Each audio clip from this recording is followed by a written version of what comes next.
කාංචනමාලී YouTube channel එකට ඔයාව ආදරෙන් පිළිගන්නවා. ඒ වගේම ආරාධනා කරනවා වීඩියෝ එක පුරාම රැඳී ඉන්න කියලා.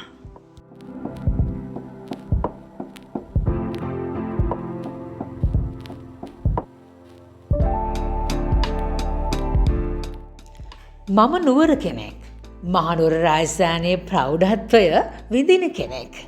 දළදා මාලිගා පරිශ්‍රය උදේ හවා දකින මට මේ සුන්දරත්වයේ මහනුවරට එක් කරපු කෲර පාලකයාට කෙලෙහිගුණ සලකන්න හිතුණා මෙන්න මෙහෙම.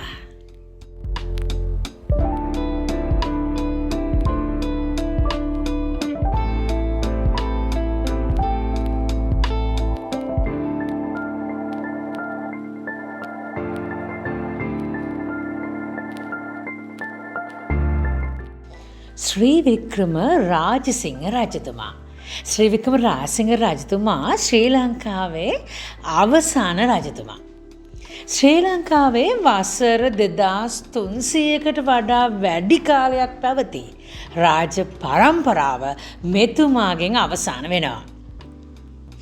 මෙතුමාගේ පාලන කාලය ක්‍රිස්තු වර්ෂ 1798 ඉඳන් ක්‍රිස්තු වර්ෂ 1815 වෙනකම්.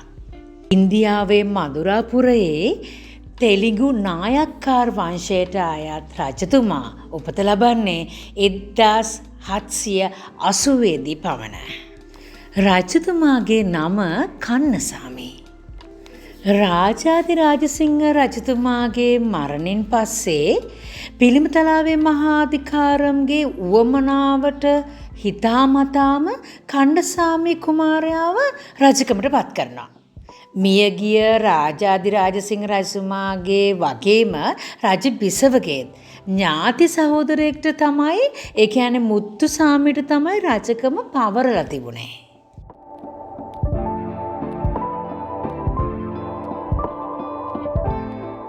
කන්නසාමි කුමාරයාව රජකමට පිළිමතලාව අධිකාරම් තෝරගත්තත් රජකමට උරුමකම් කියන්න උඩරට සිංහල කුමාරයෙක් හිටියේ නෑ. මේක පුදුම වෙන්න දෙයක්ුත් නෙමෙයි. ලංකාවේ රජකම උරුම වෙන පිළිවෙත කාලෙන් කාලෙට වෙනස් වුණා. අනුරාධපුර යුගයේදී සහෝදරයන්ගෙන් සහෝදරයාට, පසු කාලීනව තාත්තගෙන් පුතාට උඩරට පවතින සම්ප්‍රදාය අනුව කන්නසාමි කුමාරයාට රාජ උරුමයක් තිබුණා. කොහොම නමුත් කන්නසාමි කුමාරයාට කවුරුත්ම අකමැති වූ බවකුත් සඳහන් වෙලා නැහැ. කන්නසාමි කුමාරයා ආතක් පාතක් නැති කුමාරයෙක් නෙමෙයි හිතවතුනේ. අස්කිරියේ විජේසුන්දරාරාම ශිලාලේඛනයේ සඳහන් වෙනවා කීර්ති ශ්‍රී රාජසිංහ දෙවි ස්වාමී දරුවාණන්ගේ භාගිනෙය්‍යෝ ශ්‍රී වික්‍රම රාජසිංහ කියලා.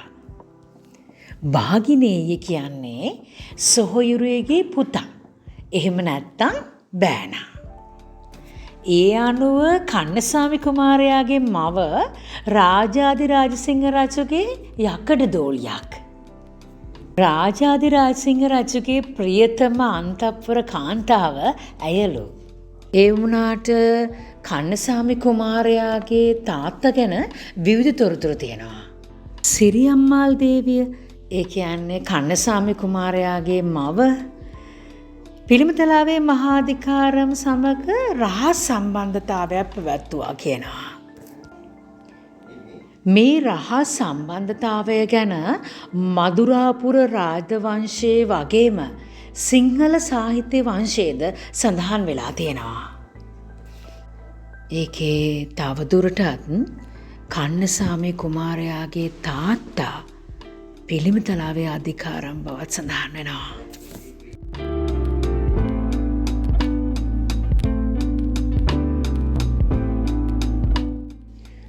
උඩරට රදළ පරම්පරාව ගැනත් කිසියම් වූ අදහසක් ඔයාලත් එක්ක බෙදා ගන්න මම කැමතියි.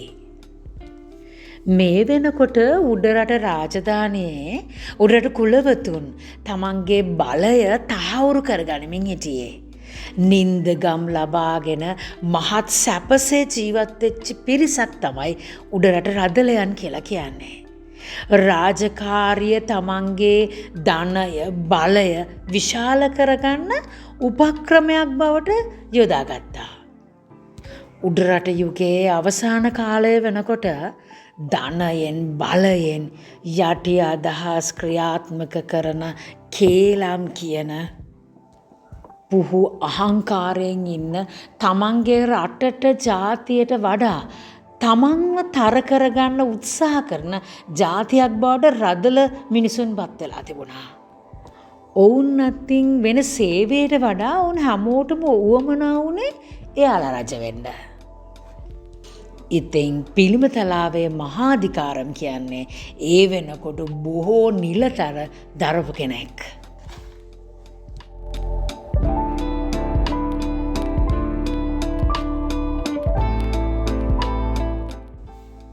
පිළිමතලාවේ අධිකාරම්ට යටි සැලසුම් ගොඩාක් තිබුණා. පිළිමතලාවේ අධිකාරම්ට ඕනේ වුණා රූකඩයක් වගේ රජ කෙනෙක්. තමාම පත් කරගන්නා තමාට ඕන විදියට නටවන්න පුළුවන් රජ කෙනෙක්. කන්නසාමි කුමාරයාට මේ වෙනකොට අවුරුදු 18යි. කන්නසාමි කුමාරයා උඩරට රාජධානියේ ශ්‍රී වික්‍රම රාජසිංහ නමින් සිංහාසනාරූඪ වෙනවා.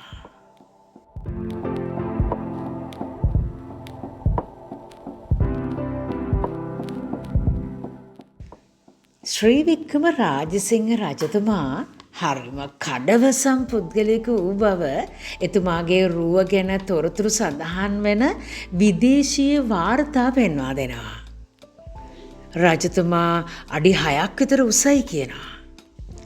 ලොකු වටකුරු කළු ලස්සන ඇස් දෙක එතුමාට තිබිලා තියෙනවා. අලංකාර රැවුල නිසා රජතුමාට තේජාන්විත පෙනුමක් ලැබිලා තියෙනවා. උසට හරියන මහතක් තිබුණු ලස්සන දේහධාරී පිරිමියෙක් එතුමා. මම මේ කිව්ව විදිහට රජතුමාගේ රුව ගැන සඳහන් කරලා තියෙන්නේ හෙන්රි මාෂල් කියන වෛද්‍යවරයා. ඉංග්‍රීසි ජාතිකයෙක්. රජතුමා අත්අඩංගුවට පත්වීමෙන් පස්සේ එතුමාගේ වෛද්‍යවරයා ලෙස කටයුතු කරලා තියෙන්නේ මෙතුමා තමයි. ඒ වගේම ශ්‍රී වික්‍රම රාජසිංහ රජුරෝ රූපශ්‍රීයෙන් යුතු පුද්ගලයෙක් කියලා ජෝන් ඩොයිලිගේ ලිපිවලද සඳහන් වෙනවා. රජතුමා තම මවට වගේම වෙන්කත රංගම්මාල් ඇතුළු බිසවරුන් 4 දෙනාටම දැඩිව ආදරය කරලා තියෙනවා. රජතුමා අත්අඩංගුවට පත් වූ වෙලාවේ ඉඳන්ම ඒක දැනගත්ත මොහොතේ ඉඳන්ම රජුගේ මව ඇඬූ කඳුලින් හිටි බව ඩොයිලිගේ දිනපොතේ සඳහන් කරලා තියෙනවා. පුතා රජ කෙනෙක් වුණත් අම්මගේ පුතාගේ බැඳීම කොයිතරම්නම් තියෙන්නේ නැද්ද?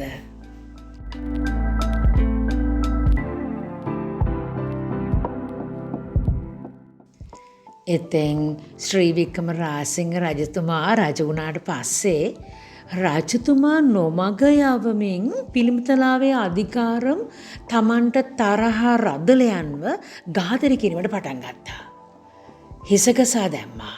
රජතුමාට කිව්වා රජතුමාට විපක්ෂව ඉන්න හින්දා එයාලව මරලා දානවා කියලා. ඒකට හොඳම උදාහරණය තමයි දෙවන අධිකාරම් විදියට හිටපු ඇරව්වාවල අධිකාරම් රවටලා ගන්නෝරුට ගිහිල්ලා මරලා දැම්ම එක. පිළිමතලාව අධිකාරම්ගේ බලය එන්නෙන්නම වැඩි වුණා.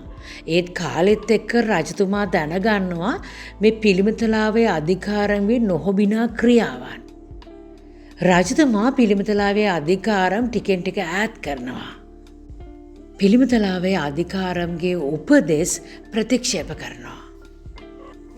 පිළිමතලාවේ ඊළඟ සැලසුමට යනවා. 1799දී පිළිමතලාවේ අධිකාරම් 3 සැරයක් කොළඹට ගිහිල්ලා ඉංග්‍රීසියෙන් මුණ ගැහිලා තියෙනවා. ෆෙඩරික් නෝත් කියන ආණ්ඩුකාරයා මුණ ගැහිලා ශ්‍රී වික්‍රම රාජසිංහ රජතුමාව මරලා තමාට රජකම ලබා දෙන්න කියලා ඉල්ලලා තියෙනවා. මේ හැම සැලසුමක්ම රජතුමා දැනගන්නවා. රජතුමා පිළිමතලාවේ අධිකාරම් හිස ගසලා මරන්නට අණ කරනවා.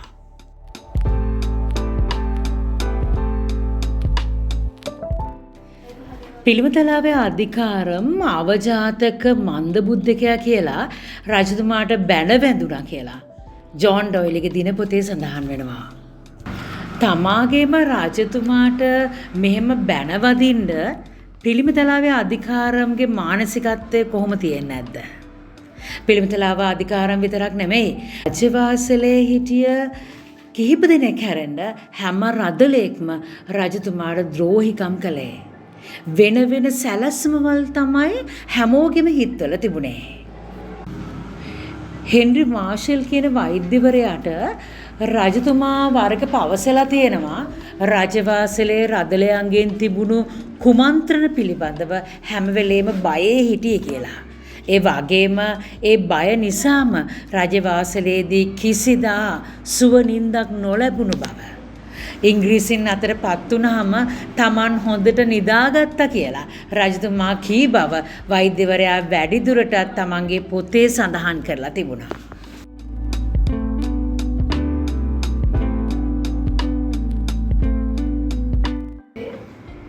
පිළිමතලාව අධිකාරම් මැරුණාම ඒ හිස්සුණු තනතුරට ඒ අධිකාරම් තනතුරට පත් උනේ ඇහැලේපොළ අධිකාරම්. ඇහැලේපොළ අධිකාරමුත් රජතුමාට පක්ෂව හිටියේ නෑ. ඇහැලේපොළ අධිකාරම්ගේ බල ප්‍රදේශය සබරගමුවේ කැරලි රජතුමාට විරුද්ධව ආරම්භ කරා. රජතුමා ඇහැලේපොළ අධිකාරම් අත්අඩංගුවට ගන්න නියෝග කරනවා. ඇහැලේපොළ අධිකාරම් ඉංග්‍රීසින් වෙතට පලා යනවා. ඇහැලේපොළ අධිකාරමුත් ඉංග්‍රීසින්ගෙන් උදව් ඉල්ලනවා උඩරට රාජ්‍යයේ රජකම ගන්න. ඇහැලේපොළ අධිකාරම්ගේ රාජද්‍රෝහී ක්‍රියාවන් රජතුමා කිහිප වරක්ම ඉවසුවා. ඇහැලේපොළ අධිකාරම්ට දරුවන් ගැන වගේ වගක් තිබුණේ නැහැ. ඇහැලේපොළ ඉංග්‍රීසින් සමග එක්වීම රජතුමා ඉවසුවේ නැහැ. කැරලිකරුවා අල්ලා ගැනීමට නොහැකි වුවත් මහනුවර සිටි අඹුදරුවන් අත්අඩංගුවට ගැනීමට රජතුමාට හැකි වෙනවා. රාජද්‍රෝහියෙකුට ක්‍රියාත්මක වෙන නීතිය ක්‍රියාත්මක කරමින් රජු සිංහල නීතිය කුමක්ද යනු කවුරුත් දනිති. ඒවා මා විසින් සාදන ලද නීති නොවේ යයි ප්‍රකාශ කරලා තියෙනවා.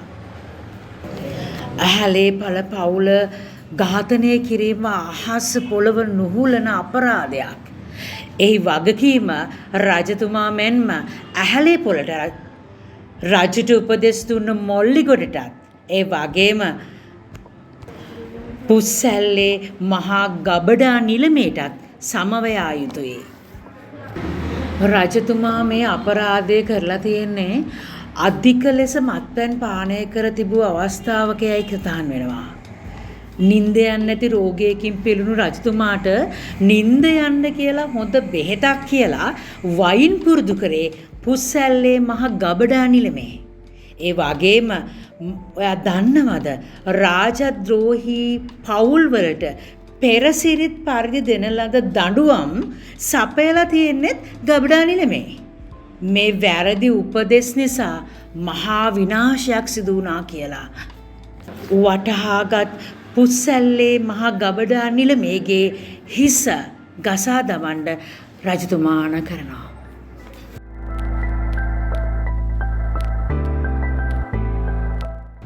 උඩරට පැවති මේ දේශපාලනික වාතාවරණයෙන් බ්‍රිතාන්‍යයන් උපරිම පල නෙලා ගත්තා. ඉංග්‍රීසීන් යටතේ හිටිය ඇහැලේපොළ උඩරට රාජ්‍යයේ දුර්වල තැන් සේනා සංවිධානය යුද උපක්‍රම ගැන ඩොයිලිට කිව්වා. අවුරුදු 10 ගණනක් නිවහල්ව තිබූ සිංහල සිංහාසනය පරසතුරන්ට පාවා දීමට සියලුම උපදෙස් දුන්නේ ඇහැලේපොළ අධිකාරම්. ඔයා දන්නවද ඇහැලේපොළ අධිකාරම් විතරක් නෙමෙයි උඩරට හිටිය බොහෝ රදල ප්‍රධානීන් ඉංග්‍රීසින්ට උදව් කරනවා කන්ද උඩරට අල්ලගන්න. මොකද ඉංග්‍රීසින් දන්නවා කවදාවත් යුද්ධයකින් කන්ද උඩරට අල්ලගන්න බැරි බව.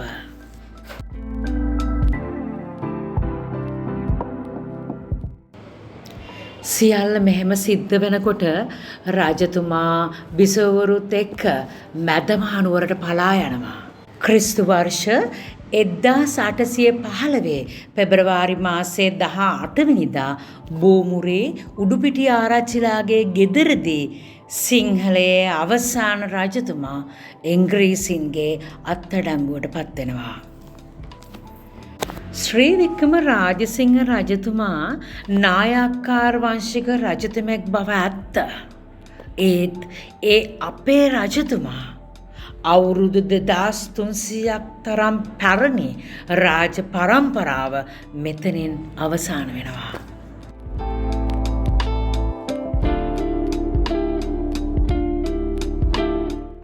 රජතුමායි බිසවයි පිටුවහල් කරනවා ඉන්දියාවට.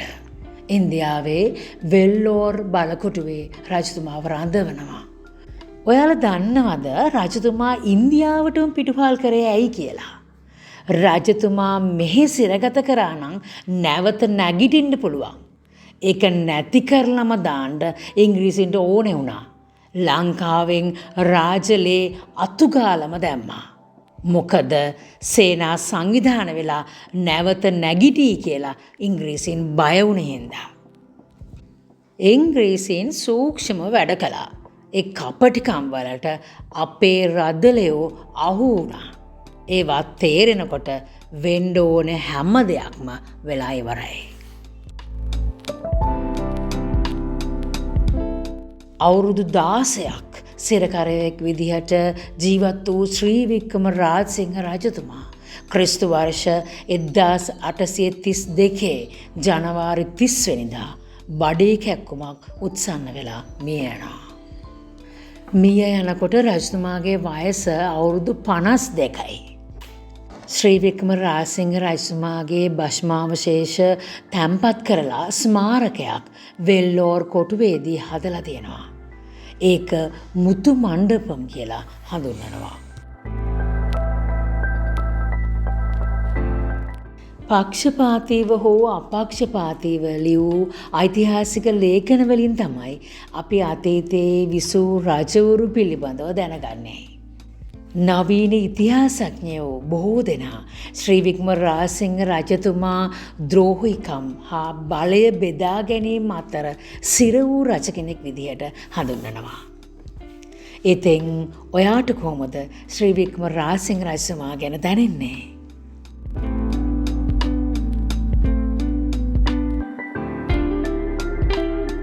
ශ්‍රී වික්‍රම රාජසිංහ රජතුමා බෞද්ධ ආගමට ආදරයෙන් සහ ගෞරවයෙන් සැලකුවා. මහනුවර ගෞතම බුදුරජාණන් වහන්සේගේ වාමශ්‍රී දන්ත ධාතුන් වහන්සේ වැඩ ඉන්න දළදා මාලිගාවේ පත්තිරිප්පුව තැනුවෙත් මෙතුමාම තමයි. පත්තිරිප්පුව නිසා දළදා මාලිගාව ලංකාවේ තියෙන අනෙක් බෞද්ධ ගොඩනැගිලිත් එක්ක කොච්චරනම් සුවිශේෂී වෙලා තියෙනවද? දළදා මාලිගාවේ ඉස්සරහා තියෙන දියාගල මතකද? දියාගල හැදුවෙත් මෙතුමාම තමයි. මහනුවර වැව කිරිමුහුද මහනුවර නගරයේ සුන්දරත්වයට ආභරණයක් වෙලා තියෙනවා. වැවෙන් හමා එන ඒ සිසිල් සුළං මුළු නගරයේ සිසාරා ගමන් කරනවා. වලාකුළු බැම්ම කොයිතරම්නම් අලංකාරයිද? ක්‍රිස්තු වර්ෂ 1807 දී තමයි ශ්‍රී වික්‍රම රාජසිංහ රජතුමා මේ වැව තනවලා තියෙන්නේ. මගුල් මඩුව, මැදවාසල, පල්ලේවාසල රජතුමා කරපු තවත් ගොඩනැගිලි නිර්මාණ. කලාකාමී සිතුවිලි තිබුණු රජෙක් දළදා මාලිගාවේ භූමියට ගියාම ශ්‍රී වික්‍රම රාජසිංහ රජතුමා නිසාම මහනුවර නගරයට කොයිතරම්නම් අලංකාරයක් ප්‍රෞಢත්වයක් එක් කරපු රජ කෙනෙක්ද කියලා ඔයාටත් හිතේවි.